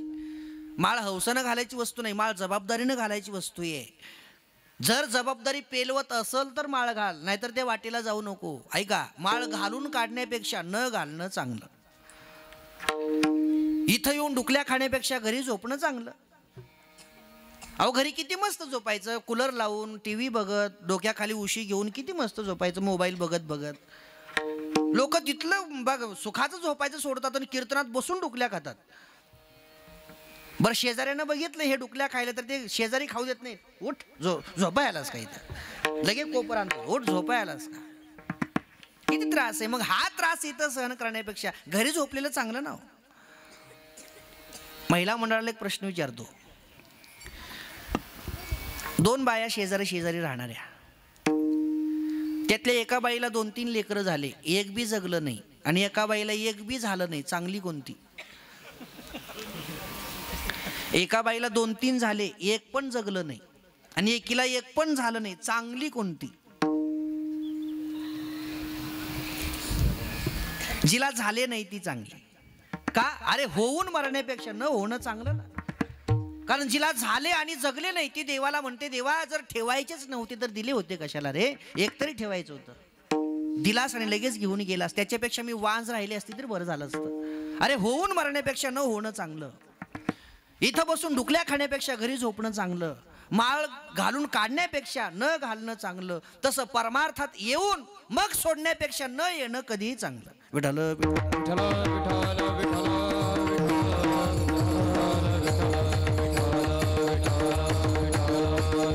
आणि जर आलाच असशील तर आता मरेपर्यंत हा रस्ता सोडायचा नाही, मरेपर्यंत ही भक्ती सोडायची नाही, तर करायची. आणि तर त्या भक्तीचं फळ तुझ्या पदरात पडेल, नाहीतर ही भक्ती अशी व्यर्थ जाईल. म्हणून तुकोबारा देवाला विनंती करतात, देवा हा जो भाव उपजला भाव तुमचे कृपे सिद्धी जाओ. जो भाव तुझ्याबद्दल मनामध्ये निर्माण झालाय तो आता कमी होऊ देऊ नको, एवढीच विनंती आहे. बरं ठीक आहे महाराज, नाही कमी होऊ देणार, पण तुमची भूमिका काय आहे? तुम्ही काय कराल? अभंगाच्या 2ऱ्या चरणात आले भागा ते करी तो, आले भागा ते करी तो, आले भागा ते करी तो, आले भागा ते करी तो, आले भागा ते करी तो, आले भागा ते करी तो, आले भागा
ते करीतो, तुझे नाम उच्चारितो. तुकोबाराय देवाला म्हणतात, देवा माझी भूमिका अशी राहील, जे कर्म माझ्या वाट्याला आले ते मी करीत राहीन, पण हे करत असताना तुझं नामचिंतन मात्र घेत राहीन. आणि हाच खूप मोठा परमार्थ आहे. तुकोबार आपल्याला शिकवून जातात, जे कर्म आपल्या वाट्याला आलंय ते सोडू नका, ते खुशाल करा, पण ते करताना देवाला फक्त विसरू नका, देवाचं चिंतन फक्त विसरू नका.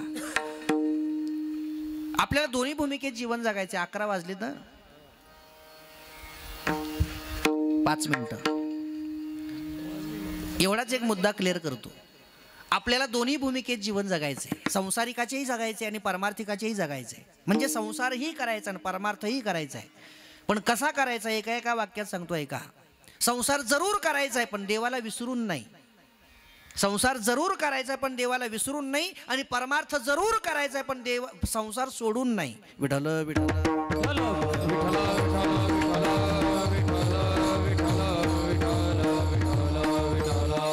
ज्ञानोबाराय बोलतात, असोने संसारी जिभे वेगू करी, वेदशास्त्रवारी बाह्या सदा. संसार केलाच पाहिजे, पोट भरण्यासाठी संसार केलाच पाहिजे, परमार्थावर पोट भरत नाही. विठ्ठल विठ्ठल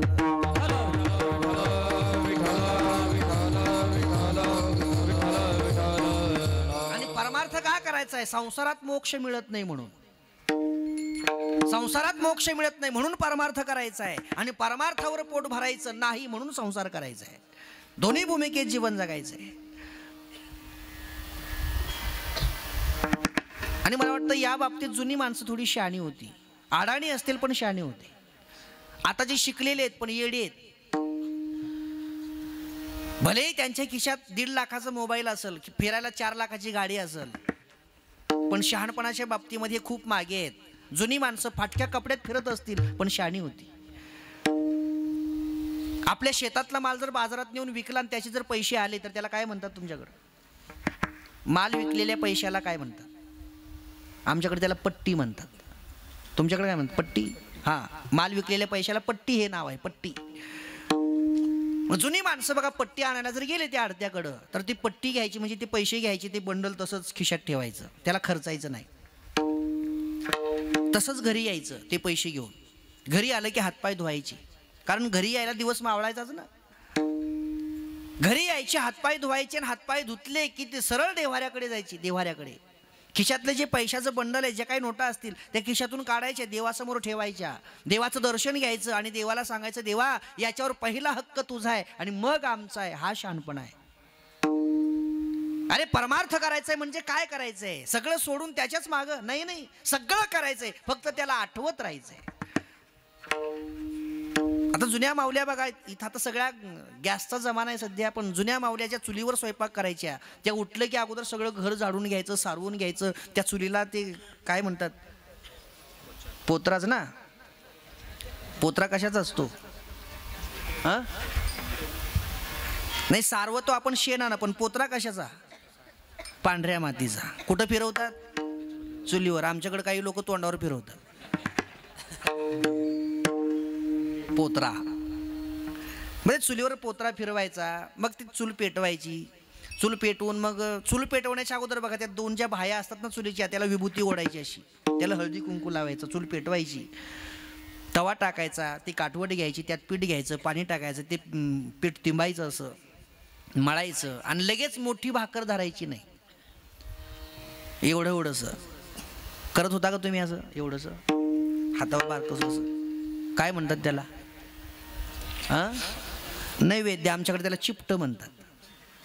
चिपट. एवढंसं असं चिपट करायचं, नैवेद्य करायचा. तो त्या तव्यावर भाजायचा, आणि तव्यावर चांगला भाजला की तिथंच चुलीला फिरवायचा, तिथंच चुलीमध्ये टाकायचा, थोडं पाणी शिंपडायचं, कृष्णार्पण म्हणायचं, मग पुढचा स्वयंपाक करायचा. हा शहाणपणा आहे. विठ्ठल विठ्ठल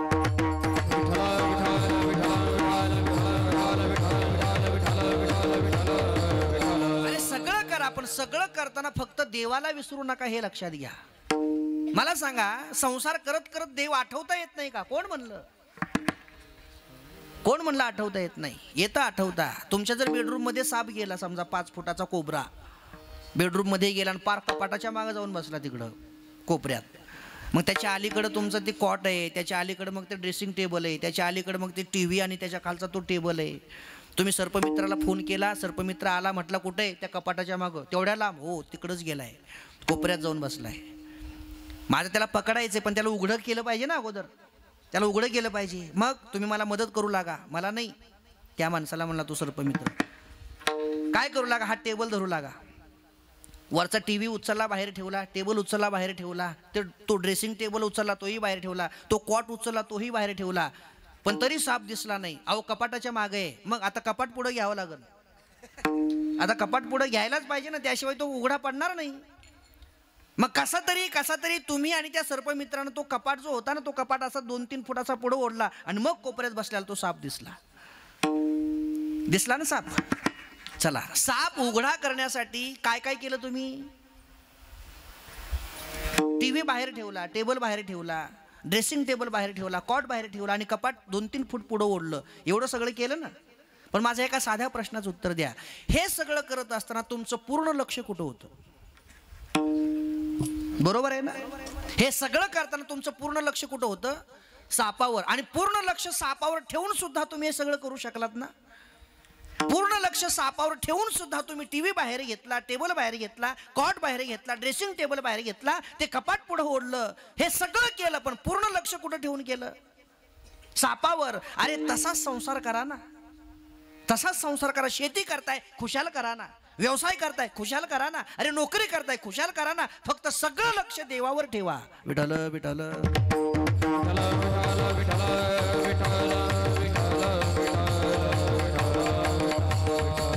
आमच्यासारखं कीर्तन करत फिरलं म्हणजेच परमार्थ होतो. कोणी सांगितलं? जी कर्म आपल्या वाट्याला आली ती खुशाल करा, पण ती करत असताना देवाला विसरू नका. तुकोबारा शिकवतात, आले भागा ते करीतो, तुझे नाम उच्चारितो. म्हणून देवा एकच विनंती आहे, दृढ माझे मन पायी ठेवावे बांधून. या मनाने इकडे तिकडे भटकत फिरू नये, त्याने तुझ्या पायाजवळच राहावं. असं माझं मन तुझ्या पायाजवळ तू ठेवून घे, मी मात्र तुझं भजन करत राहीन. आणि हे भजन करत असताना तू का म्हणे वाटे,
विनंती आहे. तुका म्हणे वाटे नको फुटो देऊ फाटे, आले भागा ते करीतो, तुझे नाम उच्चारितो. ज्ञानेश्वर माऊली ज्ञानराज माऊली तुकाराम, ज्ञानेश्वर माऊली ज्ञानराज माऊली, ज्ञानेश्वर माऊली ज्ञानराज माऊली तुकाराम, ज्ञानेश्वर माऊली ज्ञानराज ज्ञानेश्वर माऊली ज्ञानराज माऊली ज्ञानेश्वर माऊली ज्ञानराज माऊली.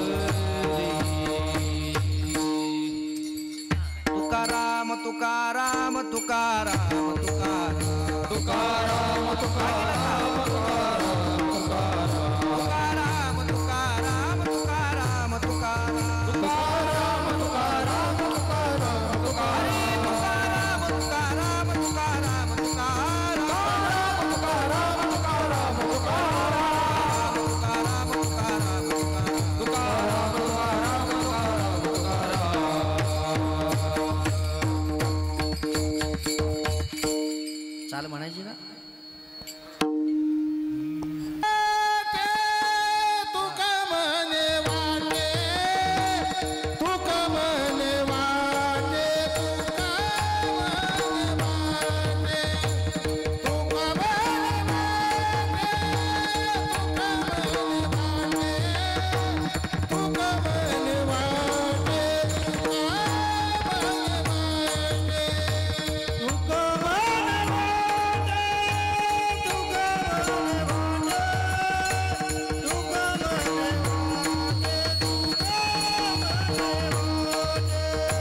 मग कधी तो त्यांच्या पायाखाली आला, त्याचा थोडक्यामध्ये प्रसंग असा आहे.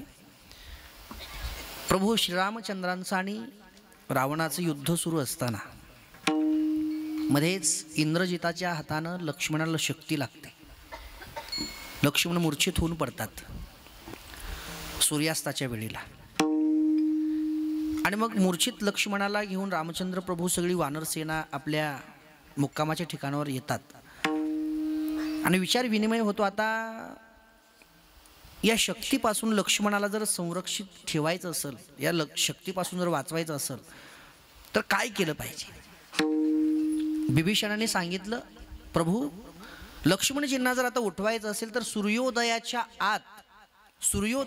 आत यांना संजीवनी जी वनस्पती आहे तिचा काढा करून लक्ष्मणाला पाजवला तर हा उठेल आणि वाचेल, नाहीतर हा वाचणार नाही. आता हे कोणाला जमतं, ती संजीवनी कुठे भेटते, कसली असते, त्याचा काढा कोण करतं, त्याचं औषध कोण बनवतं. बिभीषणाने सांगितलं, हे आता लंकेतल्या सुषेण वैद्याला येतं, त्याला आणावं लागेल. आता हनुमानजी गेले. आता ते झोपला होता, आता संध्याकाळची वेळ आहे. तो सुषेण वैद्य आपल्या असं ते बाजावर झोपला होता. आता हनुमंतराने विचार केला जर आता याला उठवलं आणि जर याला अगोदर सांगितलं तर हा यायचा नाही, कारण हा काय आपल्या पार्टीचा नाही, हा रावणाच्या पार्टीचा आहे. हा तसा यायचा नाही. मग हनुमंतरायांनी काय केलं, सुषेण वैद्याला उठवलं नाही, त्याला बंगल्यासहितच उचललं, त्याच्या घरासहितच उचललं आणि जिथं यांचा फड होता ना, जिथं यांचा मुक्काम होता तिथं आणलं बंगल्यासहित आणि मग उठवलं. ते खडबडून डोळे चोळून उठलं, बघितलं तर समोर सगळी वानरसेना. त्याच्या लक्षात आलं, मी इकडल्या पार्टीत आलोय. सुषेणानं विचारलं, सुषेण वैद्यानं, मी इकडं कसा काय म्हणल्यावर रामचंद्र प्रभू असे हात जोडूनच पुढे गेले आणि सांगितलं, माझा लक्ष्मण पडलाय मूर्छित होऊन, त्याला इंद्रजितानं शक्ती बाण मारलेला आहे आणि त्या शक्तिबाणापासून त्याला वाचवण्यासाठी तुम्हाला इथं आणलंय. मी तुमच्या पाया पडतोय, वेळ घालवू नका. तो कसा वाचेल, त्याला काय केलं पाहिजे, जो उपचार करणं गरजेचं आहे तुम्ही उपचार करा, मी तुमच्या पाया पडतो. प्रभू रडतायत, डोळ्यातून अश्रू वाहत आहेत. प्रभूने सांगितलं, माझी सीता मला नाही भेटली तरी चालेल, पण माझं लक्ष्मण उठला पाहिजे. प्रभू हात जोडतायत, रडतायत, गयावया करतायत. पण त्या सुषेण वैद्याला काही पाझर नाही फुटला. त्या असं लांब जाऊन उभा राहिला तिकडं आणि म्हणला, मी काय तुमच्या पार्टीचा आहे का, तुम्ही मला इथं का आणलं, कुणाला विचारून आणलं. आणि हे जर रावणाला कळलं तर रावण मला जिवंत सोडील का, मी नाही करणार हे. प्रभू पाया पडतात, हात जोडतात, गयावया करतात, विनंती करतात. ते ऐकायलाच तयार नाही. रावणाने मारल्यावर का तुम्ही भरून देणार आहेत का. हनुमंतरायाने हे बघितलं ना, हनुमंतराय गदा घेऊनच त्याच्याकडे गेले. कसं असतं काही वेळा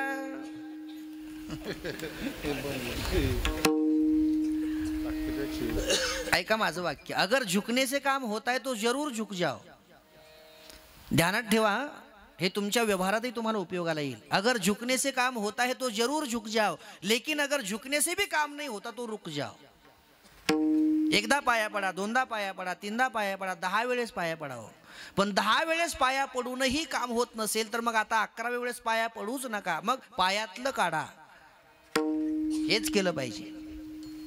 का, लातों के भूत बातों से नहीं मानते. ते लांब जाऊन उभं राहिलं, मला रावणाने मारल्यावर तुम्ही काय भरून देणार आहेत का, मी परत येणार आहे का, असलं लागलं बोलायला. मग हनुमंतरायांनी गदा उचलली, हनुमंतराय थेट त्याच्याजवळ. प्रभूला म्हणले, प्रभू तुम्ही थोडंसं बाजूला व्हा, माझं काम आहे. मग हनुमंतरायाने अशी गदा खांद्यावर घेतली आणि हनुमंतराय म्हणले, सुषेण्या, महाराज बिराज काय नाही, डायरेक्ट सुषेण्याच. सुषेण्या, तुला लंकेतून बंगल्यासहित इथं आणणारा मी हनुमान, मी आणलंय तुला. आणि तू काय म्हणतोयस रे बावलाटासारखा, रावणानं मारल्यावर काय भरून देणार आहो का, रावणानं मारल्यावर काय भरून देणार आहेत का, तू जिवंत गेलास तरच ना. आता तिथून इथं आलायस, रावणाचा विचार करू नको. तू जर लक्ष्मणाला नाही उठवलं तर एका गद्यात ठार मारीन तुला, इथून जिवंत मी जाऊ देत नाही. लय नाटकं नको करू, काय करायचं ते पुढं सांग. ते हनुमंतरायाचं रूप बघितलं आणि ते लटलट कापायला लागलं असं जागेवर. म्हणलं आता याला एकच करावं लागतं, ती संजीवनीची वनस्पती ती आणावी लागते. कुठे भेटते, द्रोणागिरीवर. मग कोण जाईल आता, हनुमंतरायाशिवाय दुसरं कोण जाणार आहे. हनुमंतराय म्हणले मी जातो आणि घेऊन येतो, पण द्रोणागिरीवर नक्की का? हो नक्की भेटते द्रोणागिरीवर, जा घेऊन ये. हनुमंतराय निघाले द्रोणागिरी पर्वतावर, ते संजीवनी आणण्यासाठी निघाले. आणि ही सगळी बातमी तिकडे रावणाला कळत होती, कारण गुप्तचर सगळ्या बातम्या तिकडे देत होते. लक्ष्मणाला उठवण्यासाठी सुषेण वैद्याला तिकडे नेले, सुषेण वैद्यानं सगळं सांगितलंय आणि ती संजीवनी आणण्यासाठी हनुमंतराय तिकडे चाललेत. आता द्रोणागिरीवर निघालेत. हे रावणाला कळाल्यानंतर रावणाने अगोदर एक तसा राक्षस पाठवला होता बघा, मारीच, सोन्याच्या हरणाचं रूप घेतलेला. तसाच दुसरा एक राक्षस रावणाने निवडला, तो कालनेमी. आणि कालनेमीला सांगितलं, जा तो हनुमान तिकडे संजीवनी आणायला चाला द्रोणागिरीवर, त्याला वाटतच अडव आणि तुझ्या पद्धतीनं तुला जसं त्याला अडवता येईल, जसं त्याला मारता येईल तसं मार, तो द्रोणागिरीपर्यंत पोहोचला नाही पाहिजे. रावणाने त्या कालनेमीला तयार केलं. आणि कालनेमी मग मध्येच हनुमंतरायाच्या रस्त्यामध्ये मध्येच त्याने एक असं मायावी होता, तो मध्येच एक असं मोठं बेट असं तयार केलं, मस्त तिथं झाडं बिडं सगळे, एक आश्रम, साधूचा वेश घेतला त्या कालनेमी राक्षसाने, साधूचा वेश घेतला आणि साधूचा वेश घेऊन श्रीरामचंद्रांचं भजन करत बसला, श्रीराम जय राम जय जय राम. मग हनुमंतराय चालेत आकाश मार्गाने त्या द्रोणागिरीवरती संजीवनी आणण्यासाठी. पण सहज असं खाली नजर गेली तर मोठा परिसर दिसतोय, रम्य परिसर दिसतोय, पर्णकुटी दिसते आणि तिथे एक साधू रामचंद्र प्रभूंचं भजन करताना दिसतोय.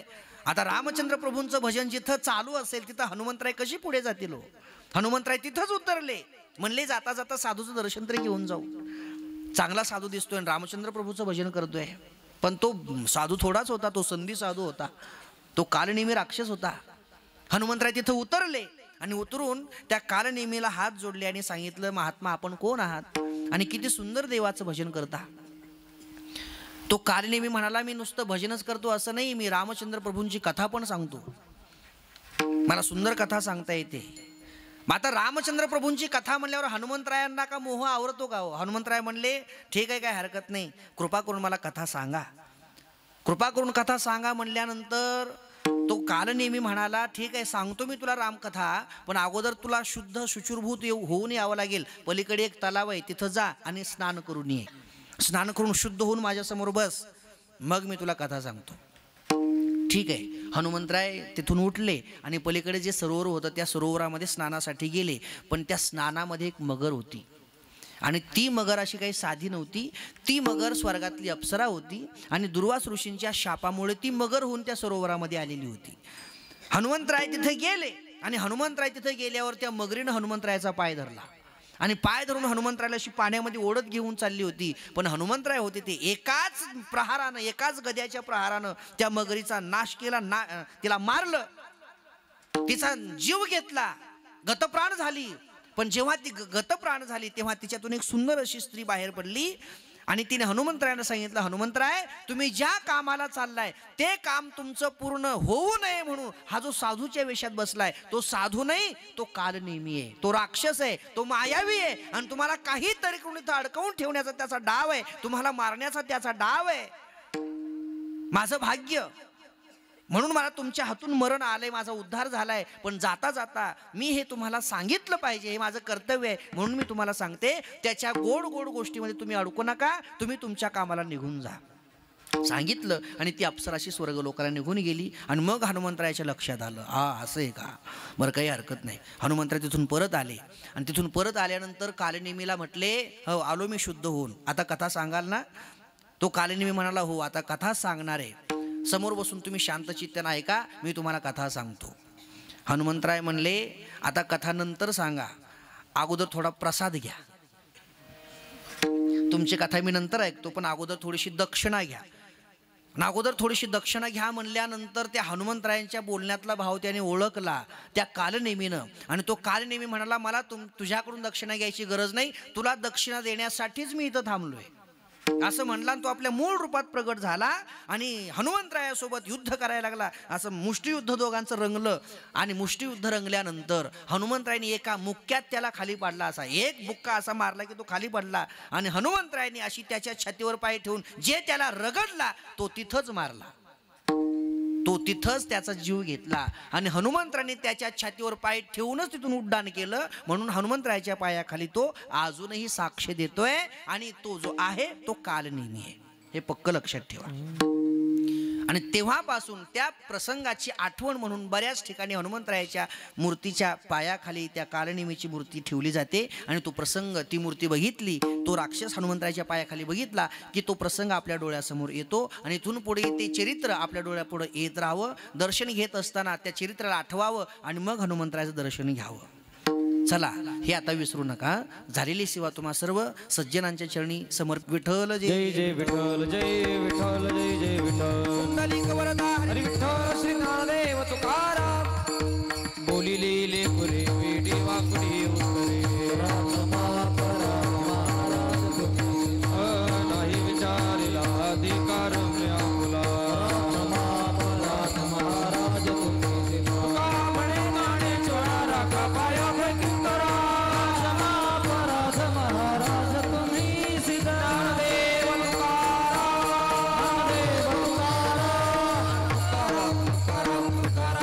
कुंडलिक वरदारी विठ्ठल श्री ज्ञानदेव तुकाराम. पंढरीनाथ भगवान की जय. माऊली ज्ञानी